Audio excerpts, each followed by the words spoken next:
Hello and welcome to this webinar by Proposals for NGOs. I'm sorry for the delay. We are working with this software for the first time, and we had some technical issues, but I hope they are fixed now, and I hope you can all hear and see me. Maybe you could just post in the comments if my audio is clear, if you can see me, if you can understand me. Because like I said, this is the first time for us working with this software, and it's a little bit tricky. But I hope that now with this 5 minutes delay, we have collected all the people who want to listen into this live webinar about donor research. I'm very happy to have you here. My name is Eva. I'm from Germany. And I've been working in the fundraising field for the last decade, I would say. I lived in South America for a while, in Asia, in Nepal for the last 7 years. And I have been working with proposals for NGOs for the last 2 years. I'm an editor, a writer, and a consultant and a trainer for them. And I really enjoy my work there. Proposals for NGOs is a website service that provides resources about proposal writing, mainly for small NGOs, for grassroots NGOs who want to start on their fundraising journey. And recently we have launched an online school where we provide online courses where you can learn everything about fundraising that you need to know to become more successful. And today you've signed up for this free webinar where I will be talking about donor research and everything you need to know to find the perfect donor match. A little bit more background about myself. I studied geography in Germany and Spain, and afterwards went to Ecuador and Bolivia for a while to work there. And for the last 7 years, I've been doing research for my PhD, which I've recently finished in Nepal.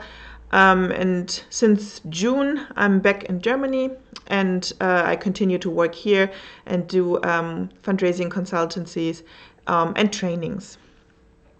So I think we can get started. I will just check one time if anybody of you commented if my audio is clear or not.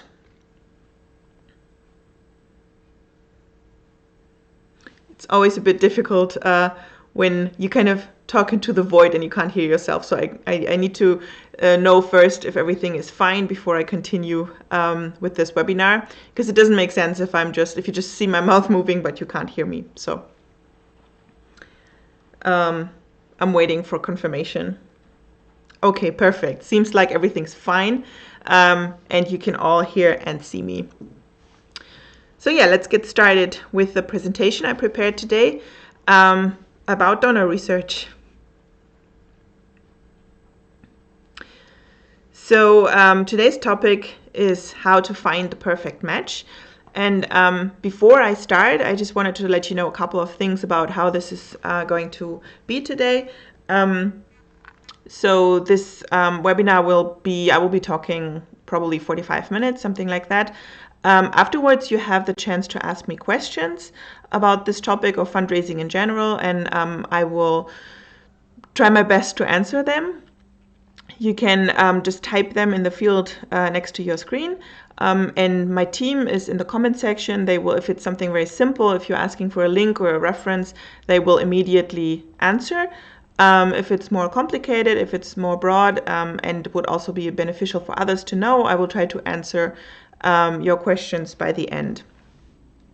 Also, it would be great if you all stayed until the end, because you will get a very special small present from us if you stay until the end. If you leave before, you will not get that one special email. So it would be great if you all stayed until the end.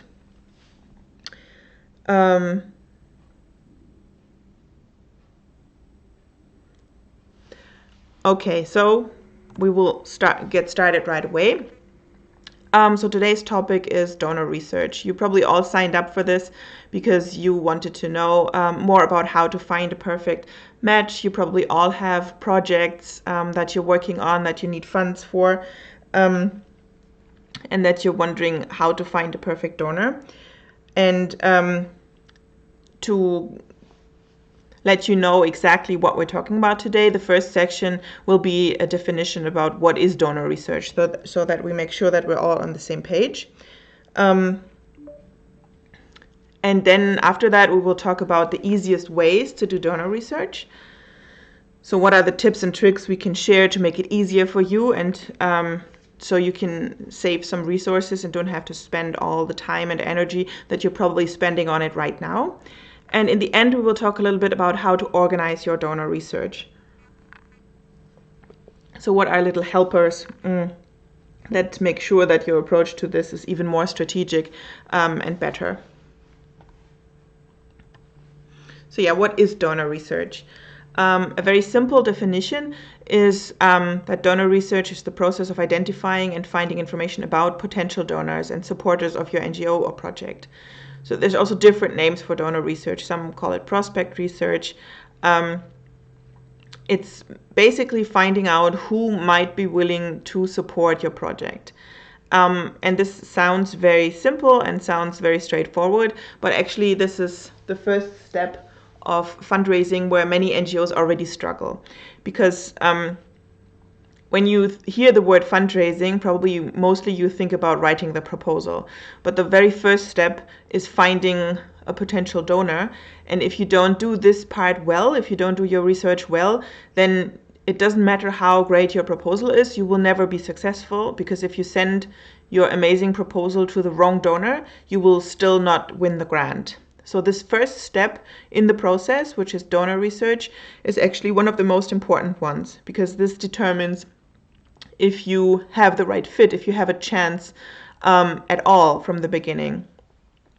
So many NGOs just brush over this and don't do it thoroughly enough, which results in them missing many opportunities and wasting a lot of time and resources, because they keep sending proposals to donors that are not interested in them, that fund in different areas, that are not a good fit at all.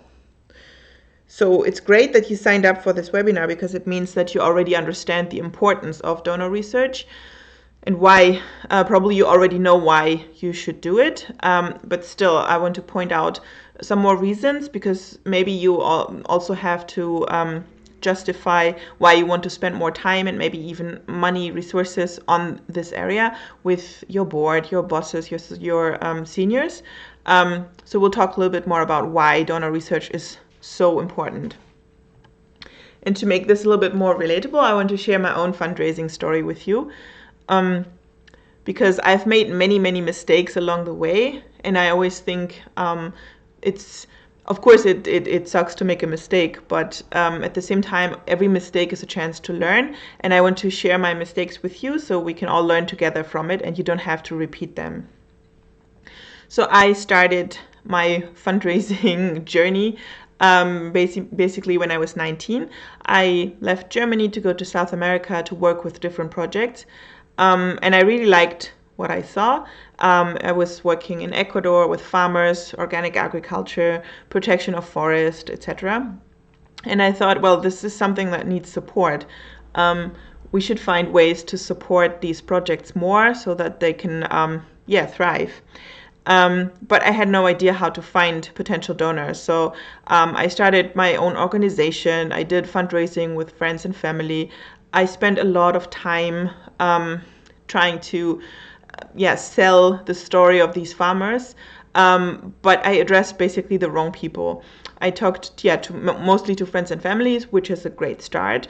But then I never made the next step because I didn't know how to approach foundations. I didn't know how to approach bigger donors, and that was a huge problem. So we never went very far with this.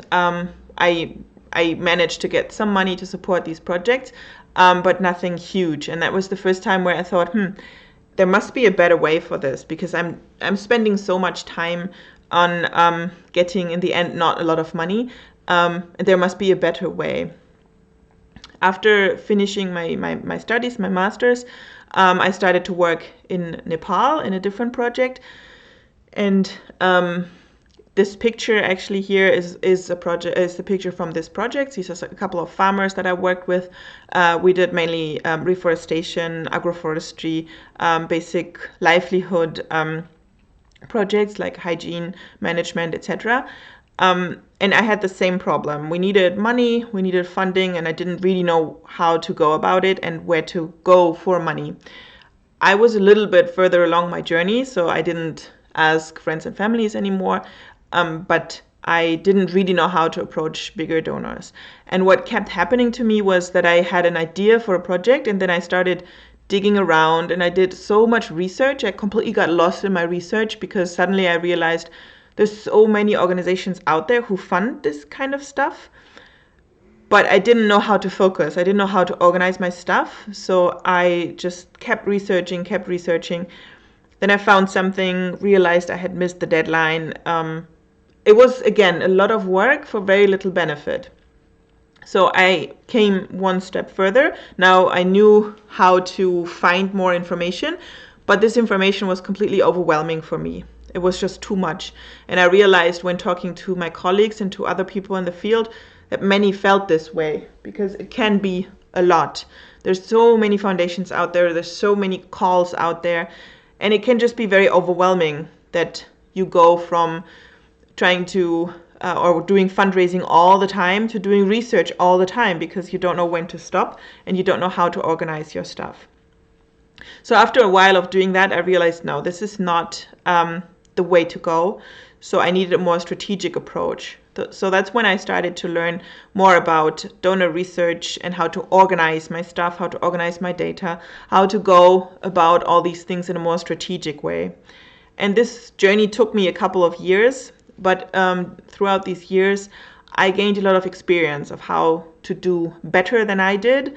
And like I said, today I want to share these experiences and these tricks that I developed along the way and that others developed, that I learned from, to make sure that your approach towards donor research is more strategic than mine was in the beginning, and thus also more successful. So yeah, one of the most important takeaways I think that you will get today from this presentation is that you have to develop a strategic and systematic approach towards donor research. We have said before, and you probably already know, that it is a very important step in the fundraising cycle, because without proper research, you will just not be able to find that perfect fit that can also fund your project. At the same time, though, you shouldn't spend too much time and too much energy on research, because you can get lost. You could easily have one person doing research all year round, because there's so many new opportunities coming along all the time. But of course, you also don't want that, especially if you're working for a smaller NGO. You have limited resources. And while it is very important to do good research, it's not always important to do extensive research over days and days and days. You should think about how much time, how many resources you can spend on research, and then approach the problem in a systematic way to be more productive and to have better results in the end. I think this is one of the most important takeaways that I had from my experiences, that I need to go about this in an organized way, that just winging it and just doing research on the side whenever I have time only results in bad research, in missing deadlines, in not knowing where to apply when, and in just general disorientation among my staff as well. So once I realized that I had to put things in order, that I had to make time for research, some specific times of the year, specific times of the week, and then go through with it, organize it, and share it with my staff and with the people around me, things got way more streamlined, and we also became much more successful. Yeah, and I hope that some of the takeaways that you will have from today will also help you to become more successful. So from here, after pointing out why donor research is so important and what the most important ideas behind it are, we'll just jump right in to the easiest ways to do donor research. Because of course, like I said, if you signed up for this webinar, you probably already know why you need it. So you want to know how to do it. So the easiest way to do donor research, but also the most underused way that NGOs normally don't do, which is a huge waste of resources and time, is to use your own resources, because you have already so much information within your organization. So most of the most valid information that you can use for future applications and for your donor research is already existent within your organization. The first thing, if you're thinking about a new project that you want to implement, or if you have a new funding need and you think about where to apply and how to set up your donor research, the first thing you should always do is look at your old donors, your former donors. Because if a foundation or any donor already funded you once, they will be much more inclined to do so again, because they already know you, they trust you, they have made the decision once that your project is worthy of support, so they are much more likely to do it again. Foundations normally are not looking for very short-term projects to support. They're looking for partnerships. They want to develop a long-term, long-lasting partnership with you.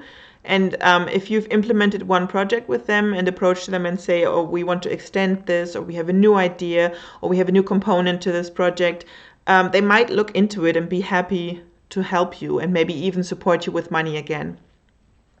Even if they can't fund you, they might have valuable information for you. So it's always good to look to your former donors as a first step when you start something new. This also stresses the importance of developing a good relationship with donors. So this might sound logical, but many NGOs are very well behaved with the donor before they get the grant, and sometimes during, but then after they kind of forget to keep in touch, and that's a mistake, because you might use them or need them again in the future. So having a very good relationship in the long term with the donor is important, because they might always be ready to help you or have information that can help you, because they can write a reference letter for you, they can share their contacts. Sometimes if you say, oh, we have this new project, we need some funds for this, they might say, we don't support this, but our partner foundation or our friends in this foundation do so let me refer you. So use these contacts that you have and stay in contact and develop a good partnership, because that is what foundations are looking for. The second kind of knowledge pool that mostly goes unused are your own employees, your team. Because many times when you look for funding, the first place that people look is outside and not inside. So you might tell someone, okay, go on the internet and search, but you don't think of asking your colleagues if they have any ideas. Many times, if you're working for an organization of a specific size, stuff will have worked with other organizations. They might have information.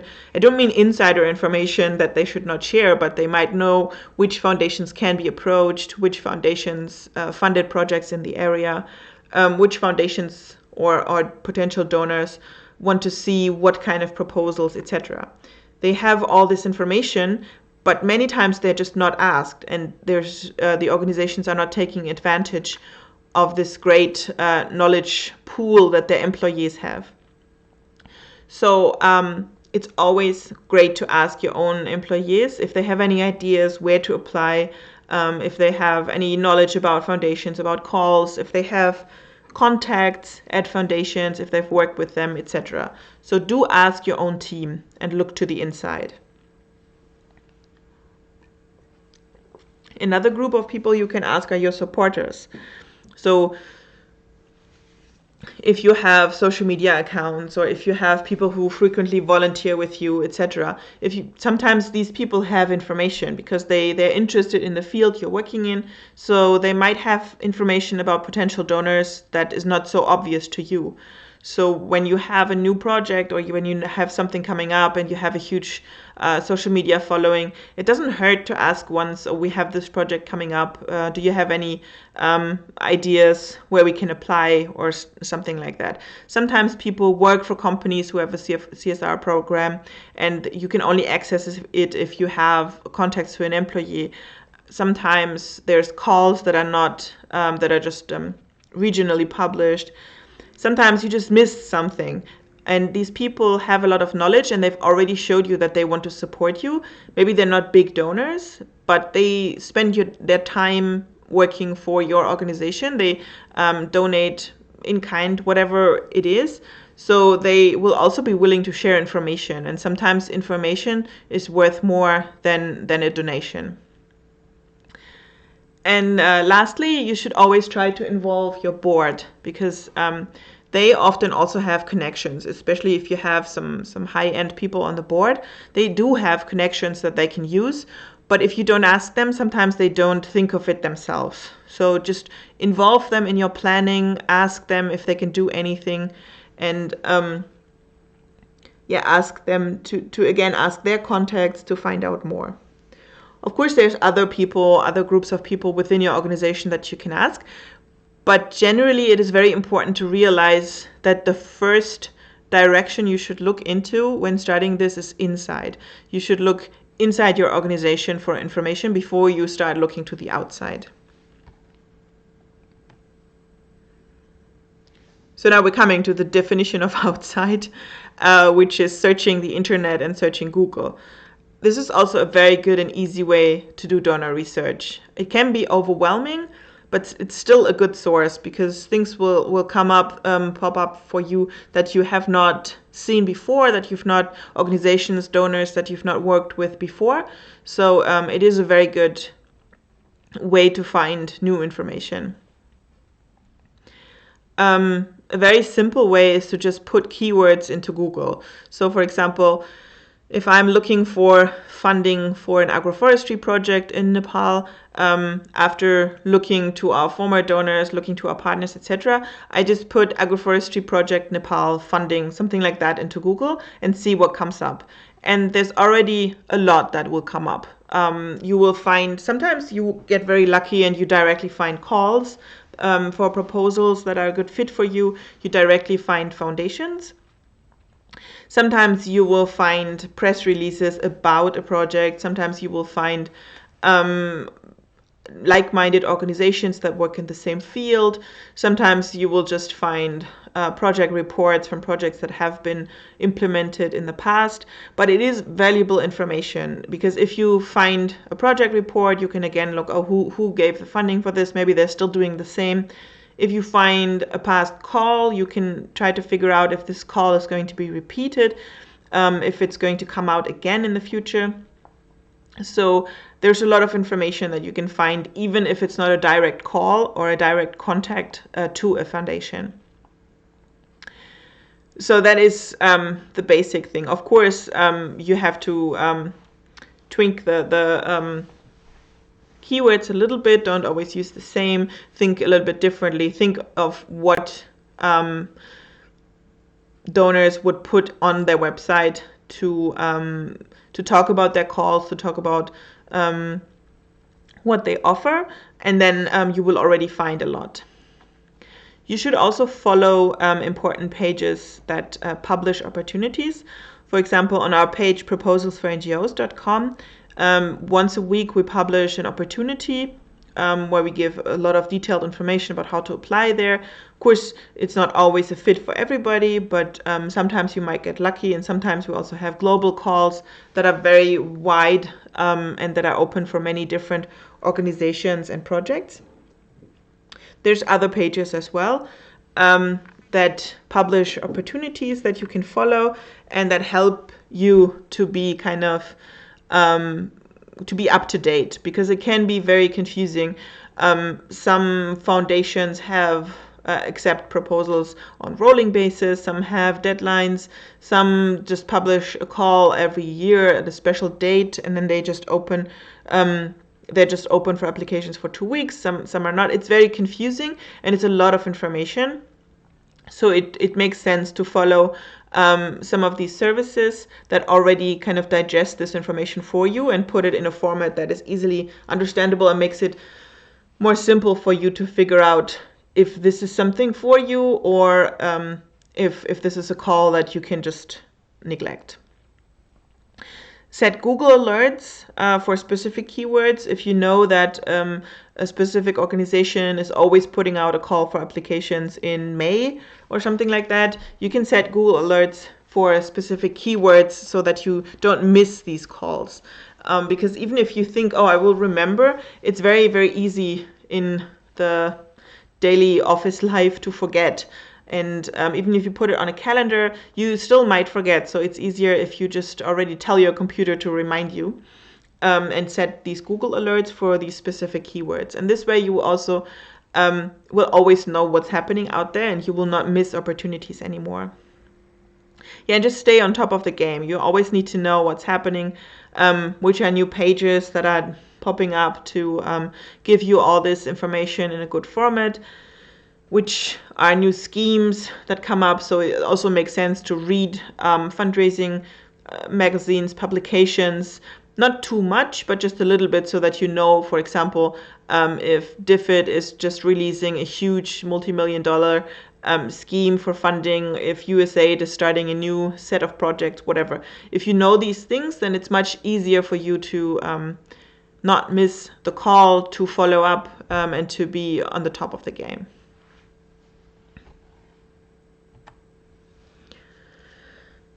Then there's databases that are similar to the pages I just described for you as well. So these databases are normally paid, because it is a lot of work to comb through the internet and find all these opportunities, and to make sure that all the information is correct.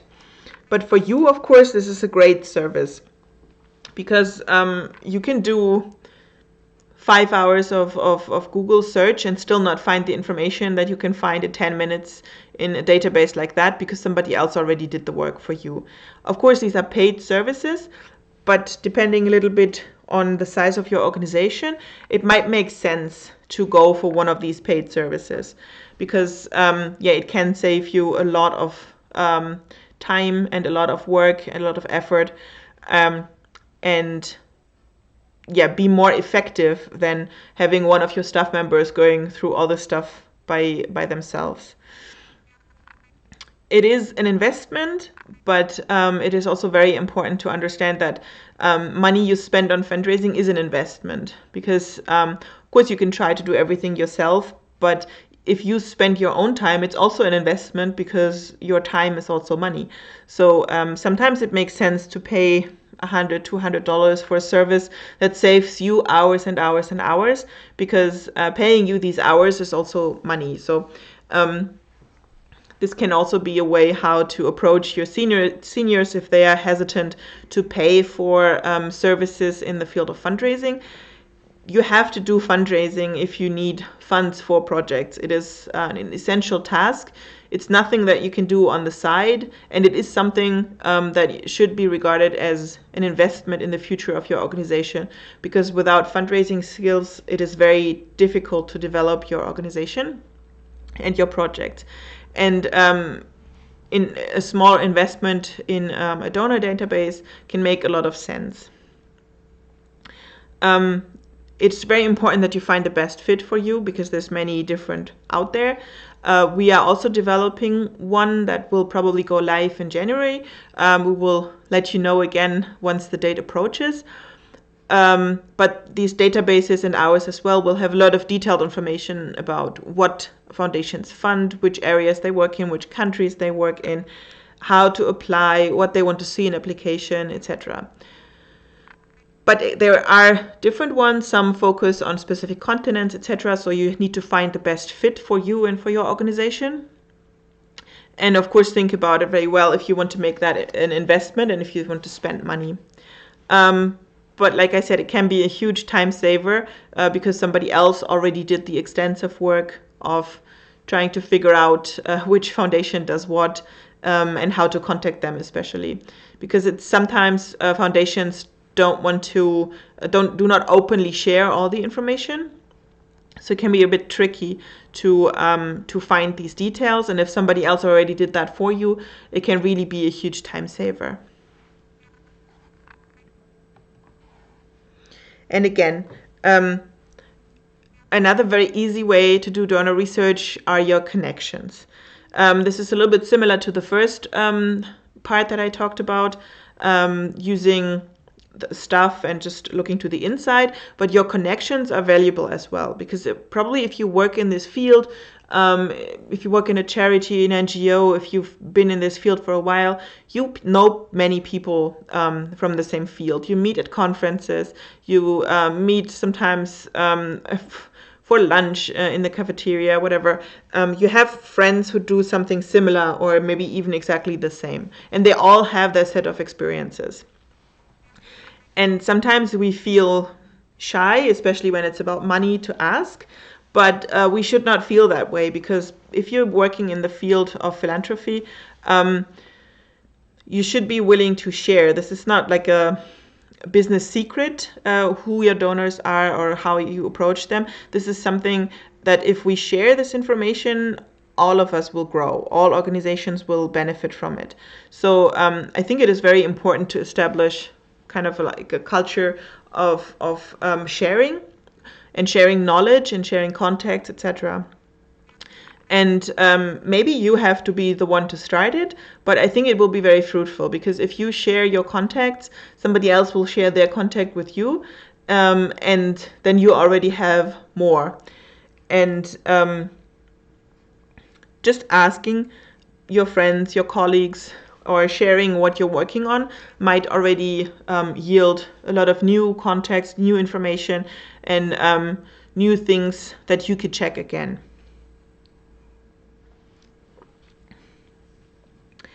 The second point here, let people know what you need, is very similar, because many times organizations are almost secretive about what they're doing, because there's not, sometimes they don't feel like they can be open. But once you talk about your projects before they started, before you have the funding, or maybe even during the process, other people will join in and say, oh, I can do this, I have an idea for that, I can support you. And this is the same with funding. If you let people know what you need, things might come up. And you should just share with the people around you what you're planning to do, what you need to get for that, if it's funding, if it's volunteers, etc. And just make sure that everybody around you, your team, does the same, and that people that work in the same field know what you are going to do and what you need to have to do it.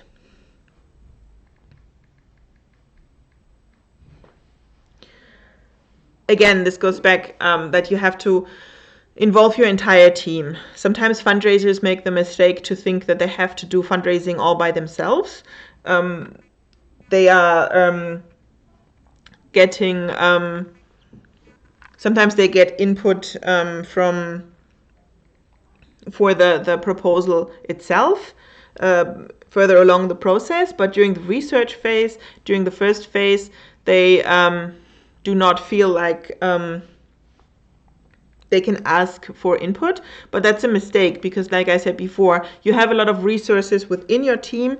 There's so much knowledge, because sometimes people will have worked somewhere else before, sometimes they have their own organizations or projects, they have past experiences, they have ideas, maybe they have access to different networks, and you should take advantage of that. And you should also try to be ready to think in new ways, also for donor research. There's traditional donors that we all know and that we kind of know how to approach, but there's also some new donors coming up that you should think of. Corporate social responsibility is a concept that is not new, but still more and more companies are moving into this. So approaching companies in a different way, asking your employees, your contacts, if they have any ideas, can be a different approach. Just be ready to think new ways. It doesn't mean that you have to. It doesn't mean that the classical proposal process is not good anymore. But the more open you are, the more opportunities, the more possibilities you have. So you should try to take advantage of that. And if you do all these things, you already have the chance to get a lot of information about potential donors. if you go through all these motions, I'm sure you will already find many, many donors. One thing that was not in here, or I jumped over it, is checking like-minded organizations. No, it was in here before, but it disappeared.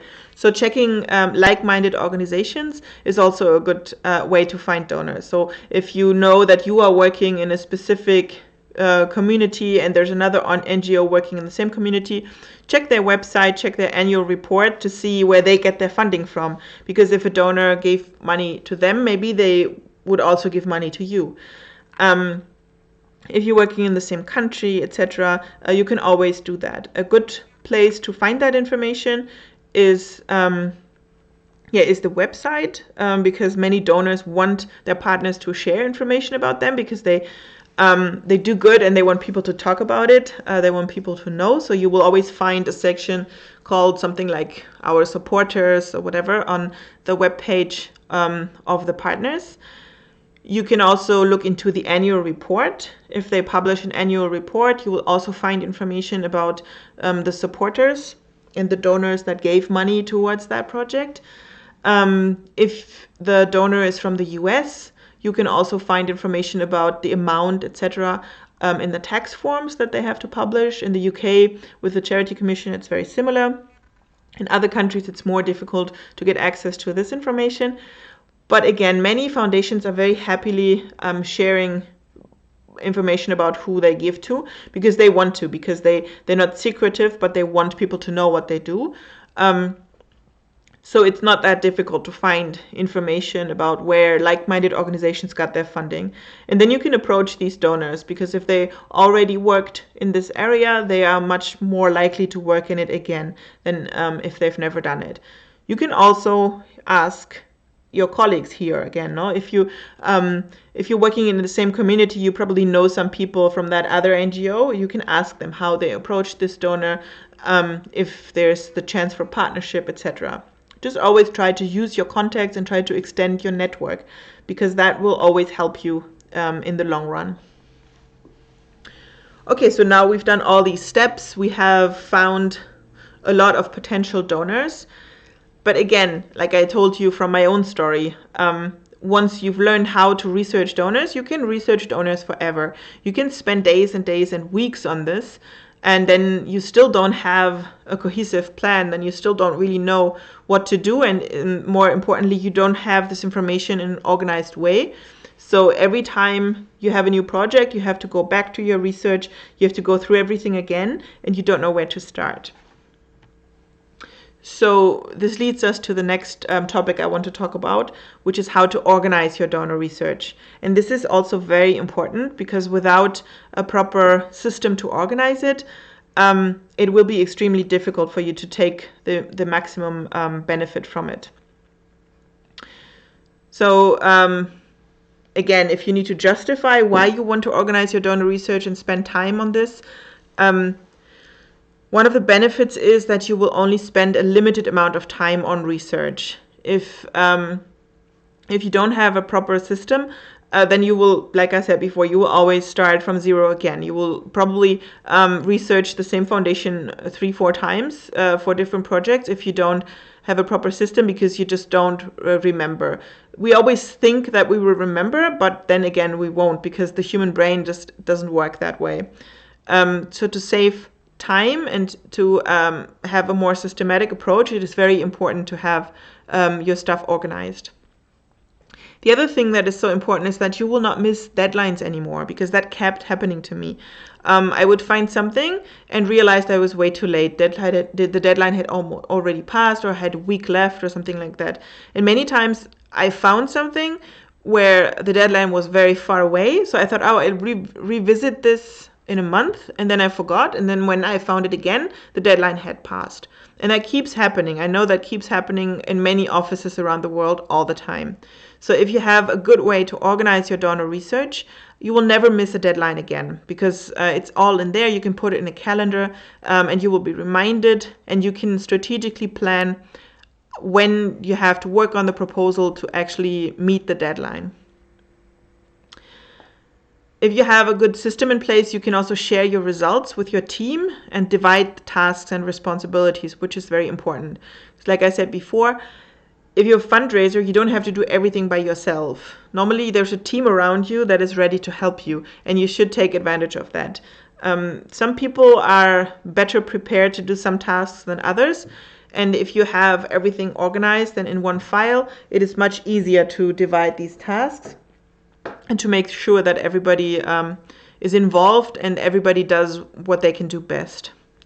And you will know your way ahead. You're not stuck in front of a huge pile of paper because you did some research and you have some ideas, but you don't really know how to move.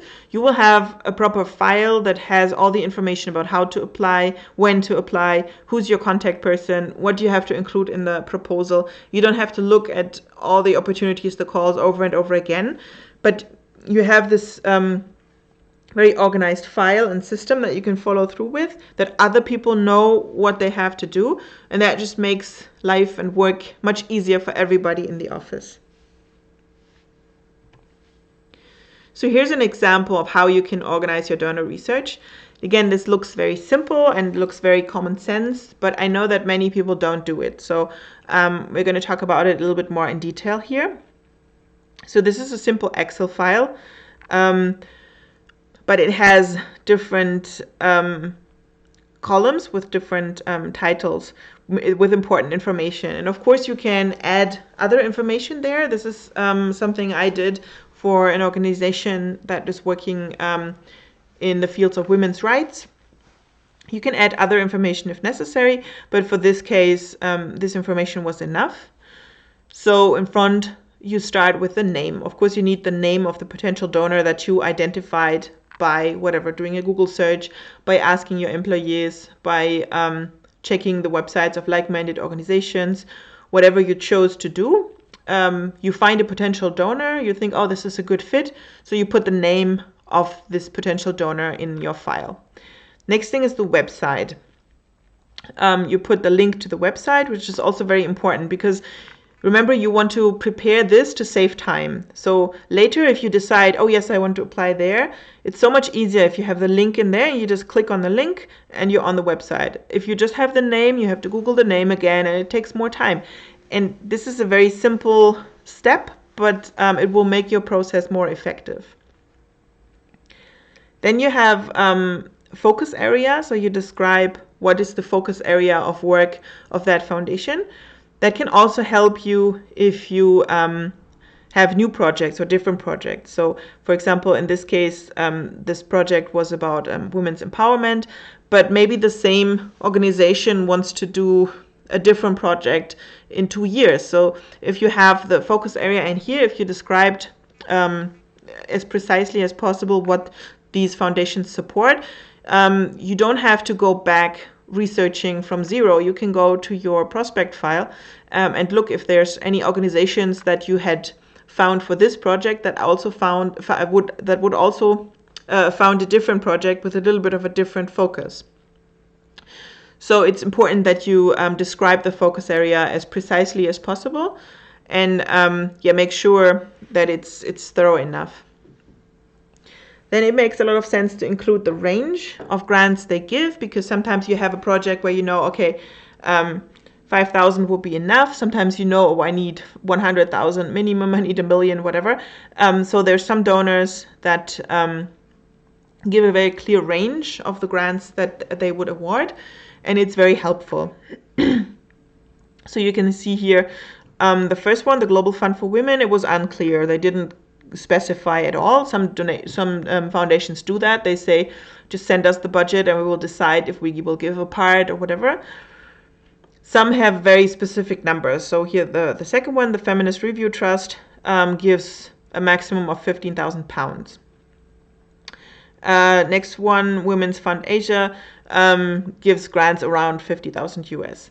So it's very helpful if you have the range included there, because then for specific projects you immediately know.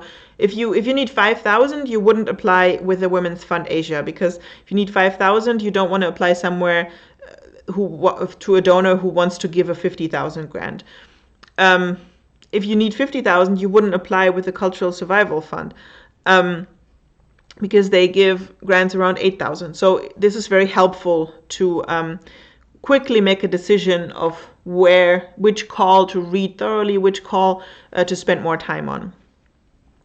So in this case, we also gave a ranking system with the ranks high, middle, and low. So high means it's highly likely that a proposal would be successful with this donor.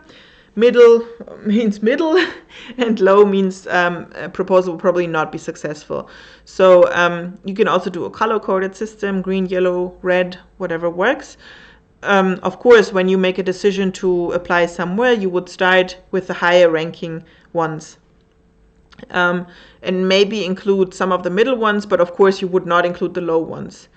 But why is it important to still include the low ones into your file? Because of the thing that we talked about before, because if you don't, you will research them again. If you find a donor that is not a good fit and you say, oh, it doesn't work, so I won't put it into my file, and 6 months later you go back to your research and you again find the same donor, you will again think, oh, maybe this might be a good fit, and read all their material and then realize, oh no, it's not a good fit, but you will have done the double work.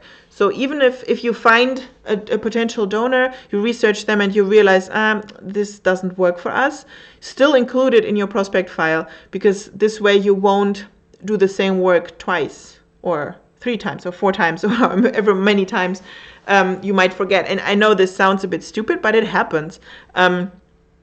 It's if you read something quickly, the brain doesn't really capture it. So you might revisit the same homepage 3-4 times without realizing it on the first glimpse.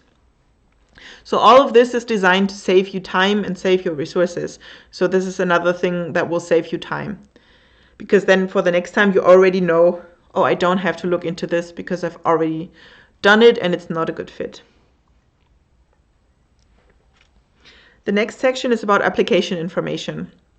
It's not always easy to get this information, but when you do, you should put it in here so you immediately know what you need to do to apply there.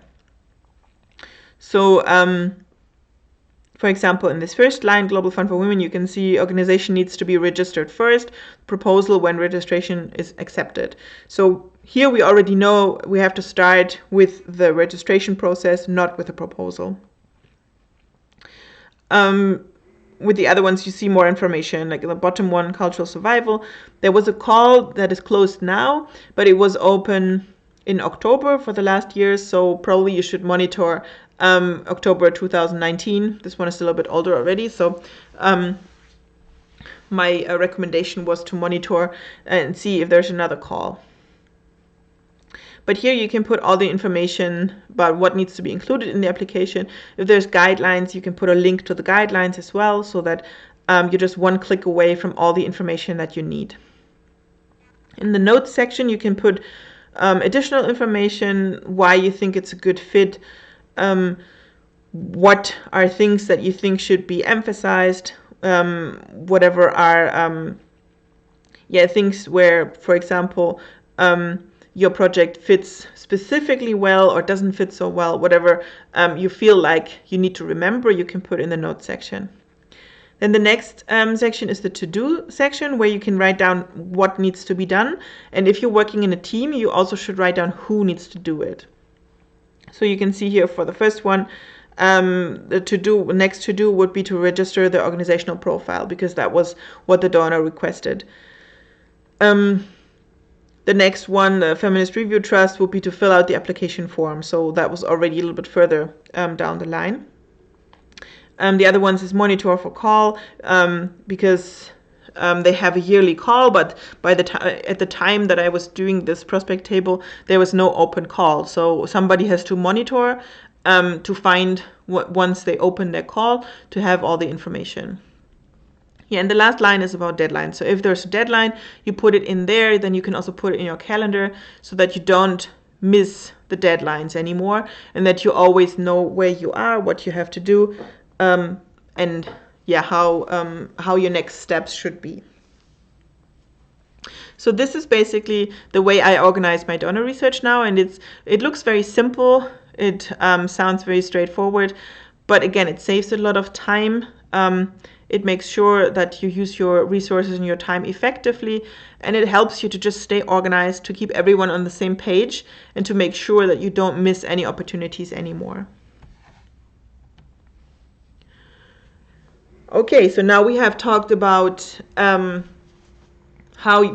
you need donor research, how you can do it, how you can find the information, and how you can organize it. So now what? Donor research is just one step in the fundraising cycle. So you do research, then you have to try to connect with the donors you identified, because sending cold proposals, cold emails is always difficult. It's always better to have a connection with the donor first. Then you actually have to apply, then you have to implement a project, you have to monitor and evaluate, and then you start all over again. So it's one step of a process. So once you've filled out your prospect table with 20 to 30 donors, what should you do then? So the first thing is to make sure that everybody knows their tasks and responsibilities, because only by writing it down, it doesn't mean that your entire team knows what to do. So that is the first step. Make sure that everybody's on the same page, everybody knows where you stand and what the next steps are. You should update your prospect table every couple of months. I always say 6 months, but it might make sense to do it every 3 months. But this way you also know that you have a specific time dedicated to research, and then you stop researching and do the work. So that makes a lot of sense, because otherwise you can get lost and just keep on doing research.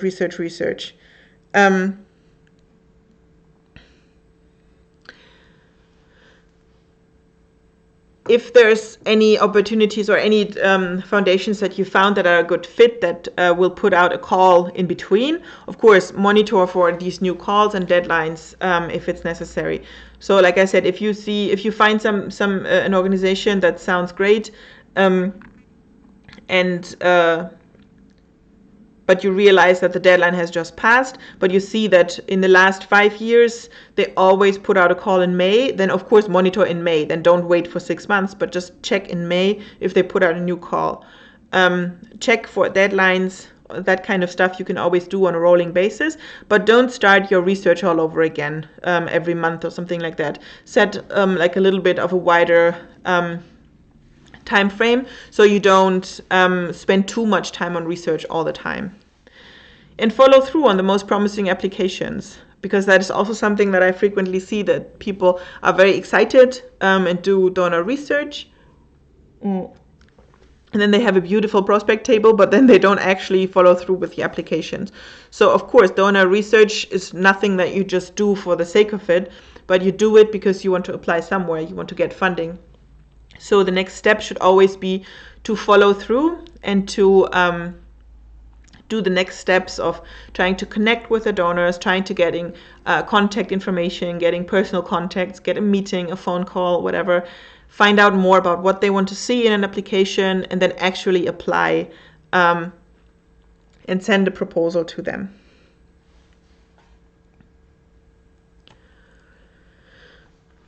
So we at Proposals for NGOs have a lot of experience in the fundraising field. And like I said, donor research is very important. I think I've given you a small introduction today about what you should look out for, what is important. But there's all these other things as well that I've talked about. So once you've done your donor research, you need to do donor networking.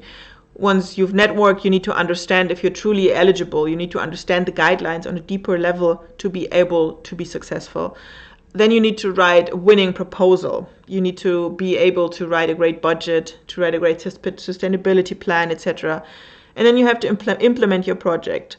So all these things are very complicated and can be very daunting as well. So we at Proposals for NGOs have developed an online course, or actually several online courses, but I will start introducing our biggest online course that covers all these sections. So I've been working on this, but also our colleague Eric, who is from the Netherlands but works in New York, and he has more than 2 decades in the fundraising field and has fundraised millions and millions of dollars for different NGOs. He has worked for UNICEF. He has raised a lot of funds from the European Commission. And he put all his experience and all his knowledge into this course. So the course is called The 5 Obstacles on Your Way to Fundraising Success and How to Overcome Them. Because we see that many NGOs, many organizations are struggling on this way. And it just shouldn't be that way, because today there's more opportunities to apply for funding than ever before. And we would like to try to help you to access all these opportunities, because with the internet, there's more chances than ever before. Of course, there's also more competition. So it's on both sides a challenge. You have to kind of deal with all this overwhelming information, and you also have to be better than many of your competitors. But we know that many of you have amazing projects, amazing ideas, amazing skills, and you just have to learn the right way to frame it to be successful in your fundraising for your projects.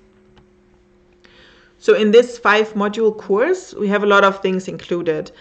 So we cover all the important aspects of fundraising in 5 different modules over the course of 5 weeks. It's a self-directed course, so you can start whenever you want.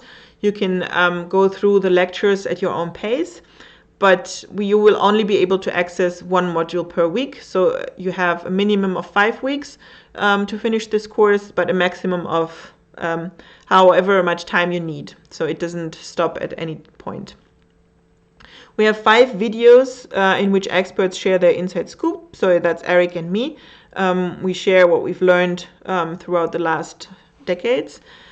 More of 70 pages of supporting materials. We have cheat sheets for every module where you can see all the important points on one page. So if you just want to print something out and put it over your desk, we have prepared that for you. We have proposal samples and concept note samples, templates for the different parts of the proposal and the fundraising process, and quizzes at the end of each module. And you have to pass the quiz with 80% to be able to move to the next module. We also have homework assignments that will help you to apply the gained knowledge to your project. So if you follow through with all your homework, then at the end you will have a very good idea of a fundraising strategy, a first draft of a proposal, you will have a donor prospect table, etc. So if you follow through with all the tasks we give you, you will have a very good idea about where your fundraising will go in the next weeks. And we also have an exclusive Facebook group where you can discuss with peers. So everybody who takes this course, which are more than 200 people already, is in this Facebook group. And if you have any questions about the course or about fundraising in general, you can refer to the Facebook group and discuss there. And as an addition, you will also get a copy of the ebook, The NGO Guide to Proposal Writing. So just to give you an idea, this is a picture of one of the videos Eric did about donor research. So we share our inside knowledge. So we share the things that we see in practice that work or that don't work. Very common mistakes that people make, basic things that we see that are very important though. So this is what the videos are about. Then we have lectures and quizzes and downloads. So this is, for example, one of the cheat sheets, our text materials, and the quiz on top. So it's very simple, multiple choice quiz that you have to pass with 80%. And this is the Facebook group, and you can see there's very lively discussions about different topics. So it's sometimes about the course itself, but also many times about other questions where people work on a proposal and have a query, or just in general want to know how other people approach their fundraising. And today, because you stayed with us and watched this free webinar, and also because we really want to offer you this at a good price and give you the opportunity to access all this important information about fundraising, we can offer you this course at 40% off. So this discount is only for people who are watching this webinar, who stay with us until this point. And so normally the price for this course is $199, which is already a very, very low price. When we designed the course, we calculated how much we would take for it if we would put our services and everything we provide at the real price that we normally charge. and it was more than $1,500. But we thought, oh, nobody, the material is worth it, but we want people in developing countries to be able to access this information. We want to make it as accessible as possible. So we already picked a lower price of $199. But again, today you can get it for even 40% off. So that means $119 only. And I've mentioned this before. I know this is still a considerable amount of money, but fundraising is a skill that you will always need in your organization. So your organization should be willing to also spend some money on you learning about it. Because if you know how to fundraise well, if you're able to get in money, you're a valuable asset for your organization, and it's an investment into the future of your organization. So if you are working for an organization, for an NGO, maybe you can talk to your seniors and explain to them as well that fundraising is many times something that just kind of runs on the side, but it shouldn't be that way. It should be something that they focus on, because without you being successful in fundraising, the projects that are the core of any NGO, that are the mission and the most important part of the work, would not be running. So fundraising is very important, and it is necessary to make some investments into fundraising as well.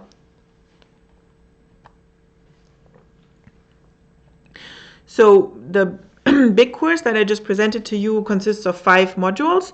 And if you feel like I already know how to do donor research now, I took this free webinar, although of course in the course we go much deeper and give you more information. But maybe you already feel like I know most of it, but I want to learn more about the fundraising strategy, or I want to know more about just writing the winning proposal. We've also made this possible by splitting up the course into 5 modules. So when you go to our page, you will also find these 5 courses individually, where you can just take one module. So if you just want to take the course Writing a Winning Proposal, you can also do that on our page. The price for these individual courses is $50, but again, because you stayed with us today, you can also get a 40% discount on these courses. We also have other courses on offer about more specific areas. For example,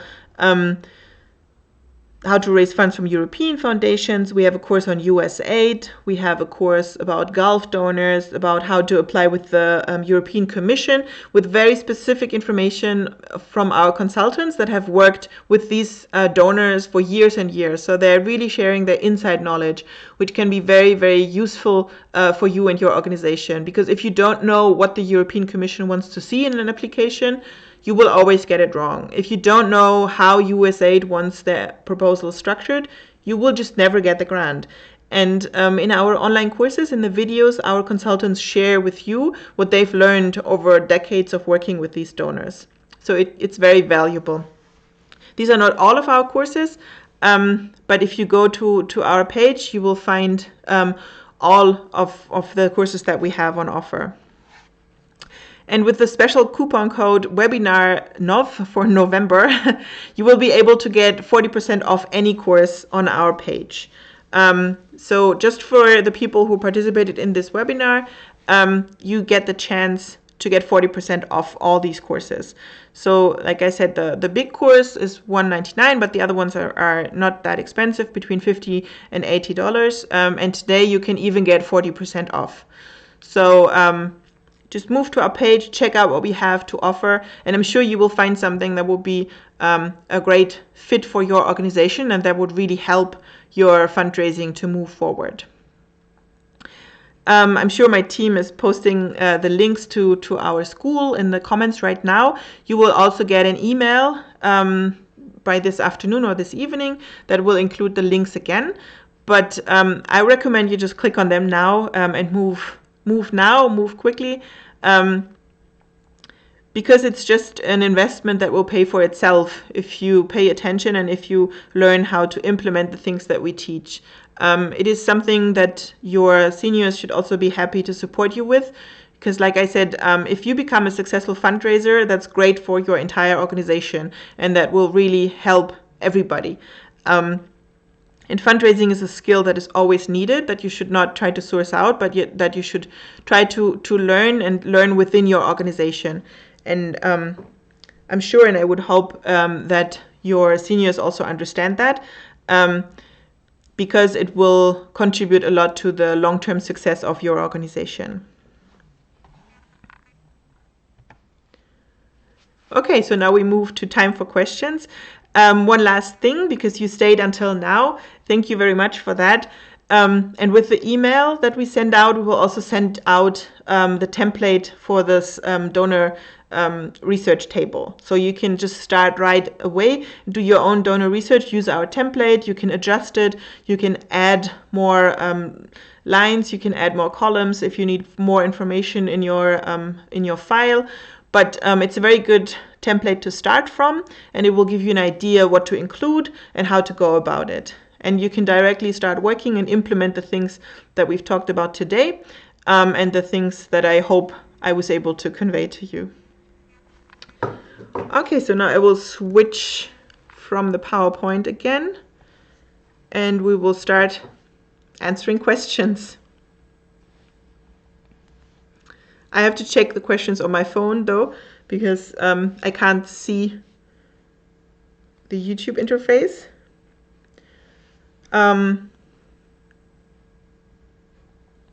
Okay, so maybe the first question from Bridget. Hi, I'm Bridget from Kenya. Will you kindly share the notes with us? So I can share if you want to share. I can also share the PowerPoint with you if you think that is useful. The slides. We can put it in a PDF and share with you as well, and the email that you will get. Like I said, you will also get a copy of the donor prospect table that you can fill out for yourself, and you will also get all the links that I was talking about today, the links to our school, the coupon code again, etc., so that you can check out what we have to offer and see if there's anything that is useful for you. We also have 2 free courses that cover different topics. So we have one free course that is called How to Find 50 Great Donors in 10 Minutes. That is done by Eric, and he again explains how you can do donor research the most effective way. And I think that will be a lot of things that I've talked about today as well. And we have another course that is an FAQ course. So the most commonly asked questions that we get, we answer them in that course. And you can just sign up for these free courses first to again see how they work. But we have a lot of other stuff on offer as well, and that will also be included in the email. But again, we can also send a copy of the PowerPoint files if you feel like they would be helpful.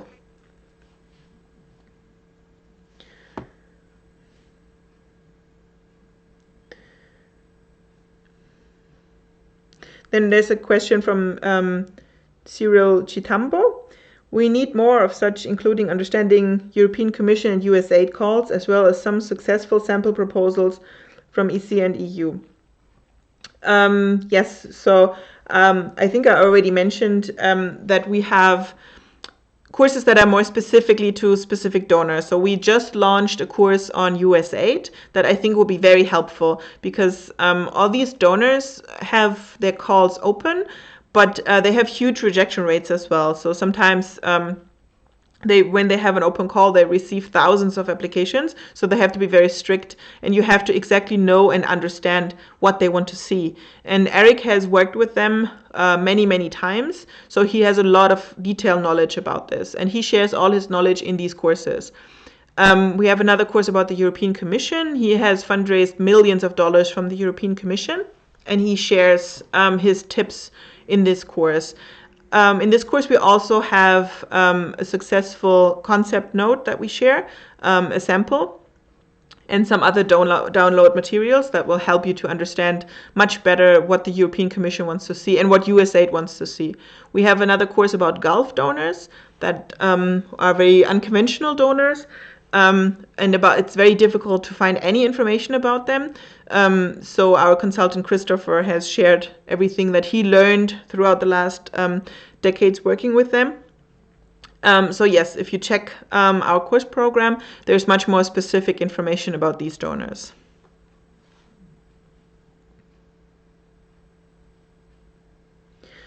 Then there's a question from Shamista Sharma. Will other NGOs share their donor list? That's a thing.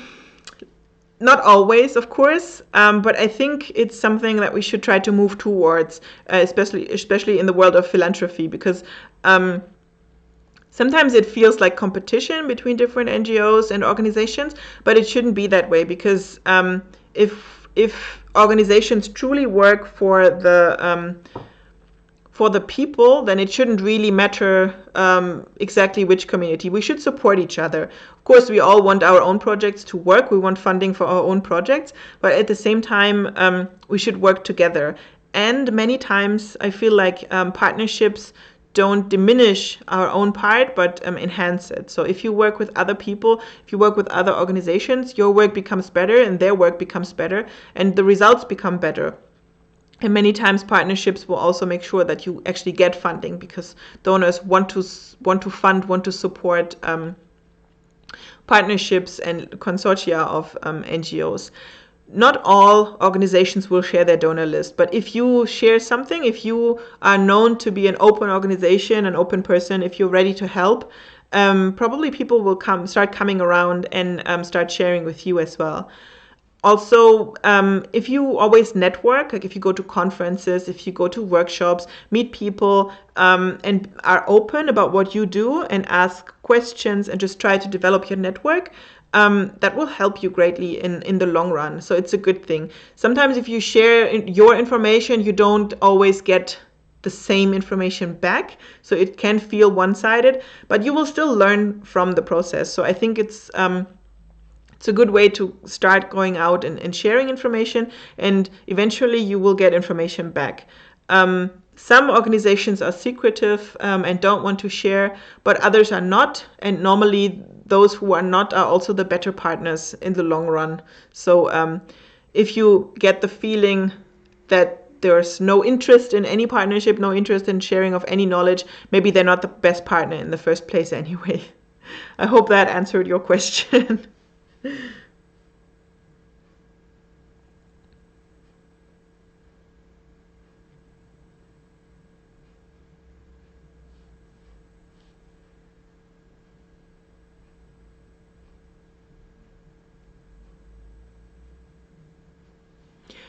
Okay, but it looks like there's no more questions for now. Maybe I've already talked long enough. It's been almost 1.5 hours again. But thank you very much for joining us for this webinar. Please, stay tuned. We will have probably one free webinar on different topics every month. Please follow our page, proposals4ngos.com. We have articles about opportunities every week and many great resources for NGOs to learn about the process of proposal writing. We have this great donor base coming up. So just stay tuned and make sure that you don't miss anything. Okay. I'm just getting another question. Sorry. It's a bit delayed here. So Amrita is asking, hi, I am the board member of an NGO in India, and you said the board should help in fundraising, but how do we do it? It depends a little bit on how the board is comprised, who is on the board. If the people that do all the work, if the people who founded the NGO are on the board, sometimes there's not much more you can do than the research steps that we went through today.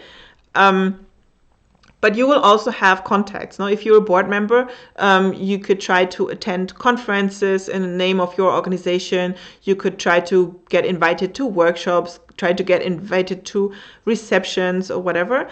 Just reach out to people in your position as a board member and try to make it known to other people that you are on the board of that organization. And then you can just start using this network in the future to do fundraising. So for example, if you start writing to embassies saying, I'm on the board of this organization, I would love to connect with you. So maybe at some point you will get invited to a reception where you can network with other personalities.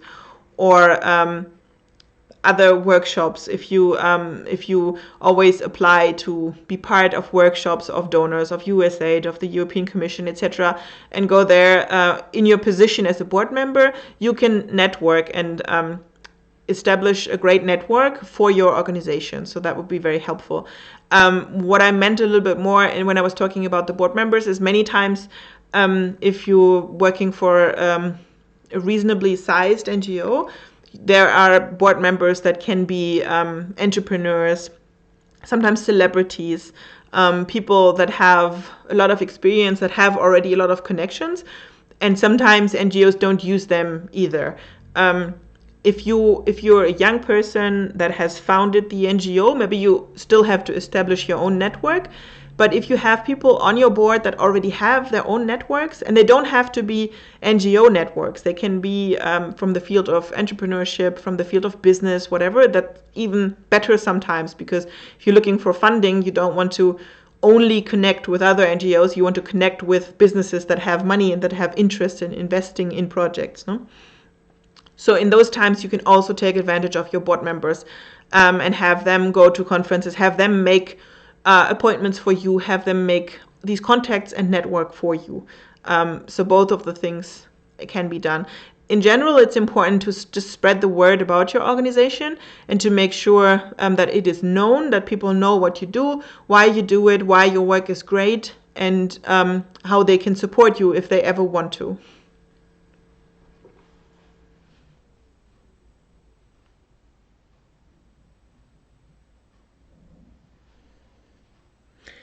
Okay. Maybe it's the time lag, but for now, there's no more questions coming through. Again, thank you very much for attending this webinar today. I hope you enjoyed. I'm looking forward for your feedback. You can post comments still when the live is over. You can still post comments under this video. I think we will post it to our YouTube channel as well. So if you feel like you've learned something, you can also share this video with your colleagues. Or your friends that work in the same field. And I'm looking forward to seeing you again in one of our next webinars, or maybe even in one of our online courses. Thank you very much, and see you next time.